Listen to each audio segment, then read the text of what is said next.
नित्यनेम करणे म्हणजे काय? नित्यनेम करणे म्हणजे सर्व काळ नित्यात राहणे. आपण मुळात स्वतःच नित्य असून अनित्यात राहिलो आहोत. नित्य जो परमात्मा त्याला विसरून विषय जे अनित्य त्यात पडल्यामुळे आपल्याला त्याची आठवण होत नाही. त्याची ज्यामुळे आठवण होईल असे जे करणे त्याला नित्यनेम म्हणतात. आपण नेहमीच नित्यनेमात असावे, पण तसे होत नाही. म्हणून दिवसातून थोडा वेळ तरी त्याची आठवण होण्याकरिता काही वाचन आणि वाचलेल्याचे मनन करावे, म्हणजे त्याची सवय होते. जो अखंड नामस्मरण करतो तो नेहमीच नित्यनेमात असतो. नित्यनेम खरा कोणी केला असेल तर तो ब्रह्मानंद बुवांनीच. आपल्याला सदा नामात कसे राहता येईल याचा विचार आपण करावा. याकरिता गुरुआज्ञा प्रमाण मानणे हेच खरे साधन आहे. गुरु सांगेल तोच नित्यनेम होय. त्याला शरण जावे. रोज थोडेसे वाचन, त्यानंतर मनन, मननानंतर त्याप्रमाणे आचरण आणि शेवटी गुरुस अनन्य शरण हाच साधकाचा साधनक्रम आहे आणि हाच त्याचा नित्यनेम होय. आपले आयुष्य जसजसे वाढत जाईल तसतशी साधकाची भगवंताला भेटण्याची उत्सुकता वाढत गेली पाहिजे.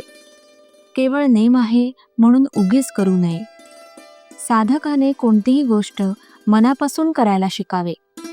साशंक वृत्तीने परमार्थात बिघडते हे ध्यानात ठेवावे. श्रद्धा हे परमार्थाचे मुख्य भांडवल होय.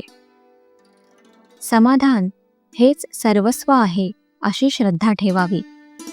ज्याप्रमाणे थर्मामीटरने आपला ताप आपल्याला पाहता येतो, त्याप्रमाणे साधन करताना आपल्याला समाधान किती झाले हे पाहिले पाहिजे. साधकाने जगातले दोष पाहू नयेत, कारण त्या दोषांचे बीज आपल्यामध्येच असते.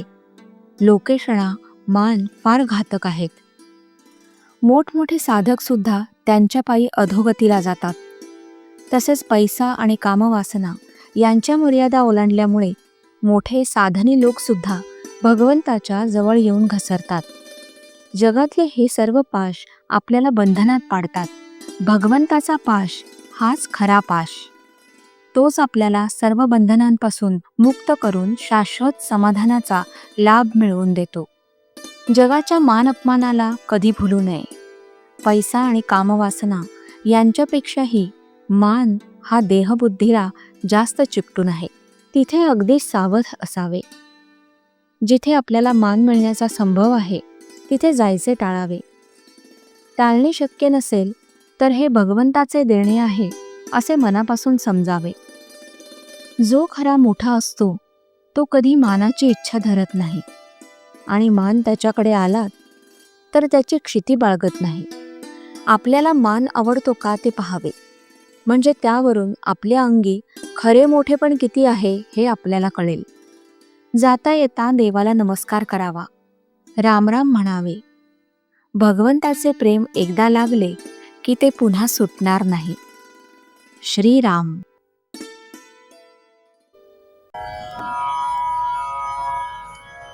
श्रीराम जय राम जय जय राम. श्रीराम जय राम जय जय राम. श्रीराम जय राम जय जय राम. श्रीराम जय राम जय जय राम. श्रीराम जय राम जय जय राम. श्रीराम जय राम जय जय राम. श्रीराम जय राम जय जय राम. श्रीराम जय राम जय जय राम. श्रीराम जय राम जय जय राम.